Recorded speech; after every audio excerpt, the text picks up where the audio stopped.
Hi once again. Okay, in the previous session we have taught you how to declare an array and populate an array with values. Okay, now say we want to find out, say instead of one array, say we have a student names array. Okay, and it's 10 students. Okay, so student names. Okay, first name Jack, second name Fiona, third name Daniel.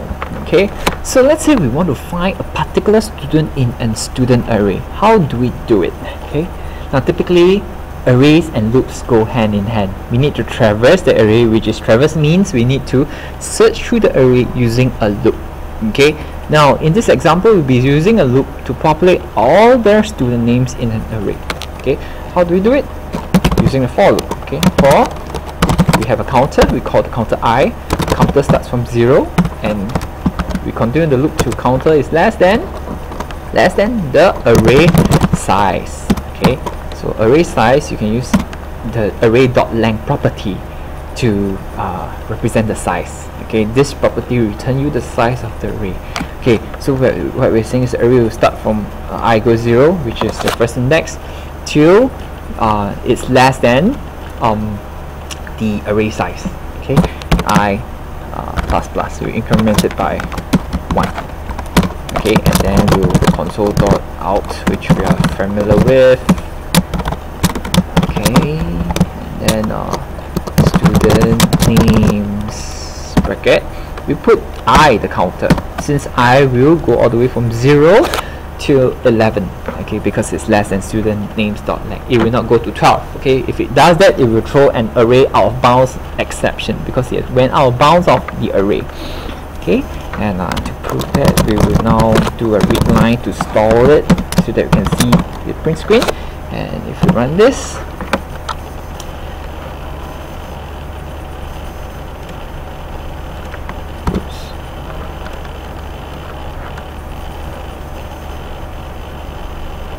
it may take some time to run.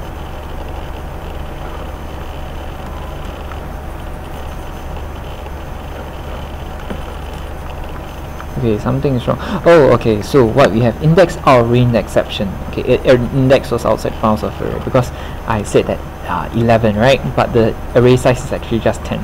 Okay, so I should end this at 9 actually. Alright, and stop the whole thing. Okay, so 9.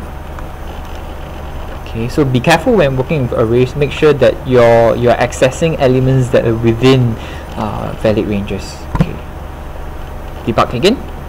See, so the first element Jack, second element Fiona, and the third, fourth, so on, we did not populate them, hence it's like blank.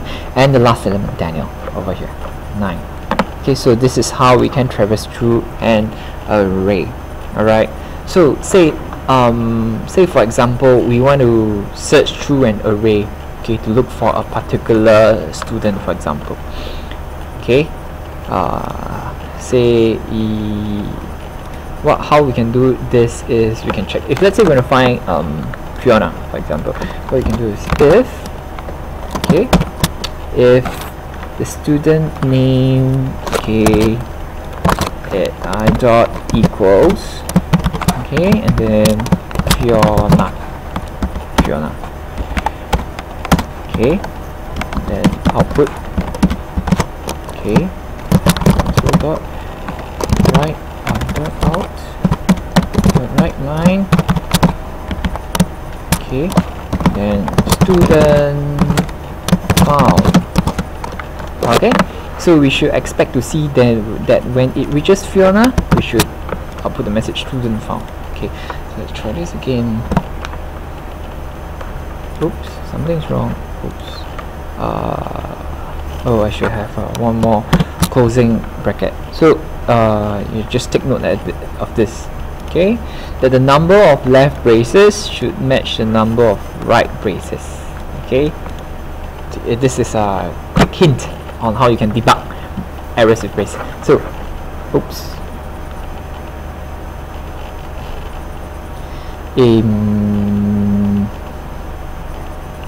If student I, okay, so this, okay, if we just look at this, Alright.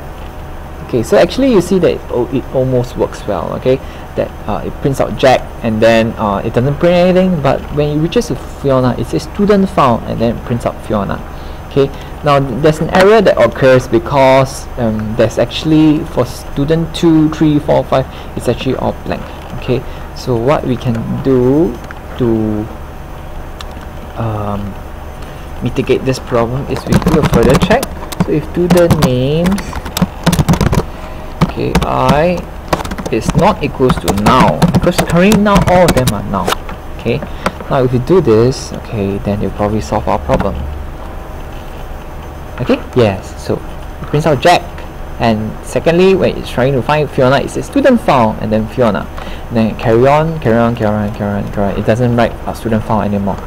Okay, but it will just print a line because of this if condition. Okay, so this is how you can use an if statement in a for loop statement to manipulate arrays.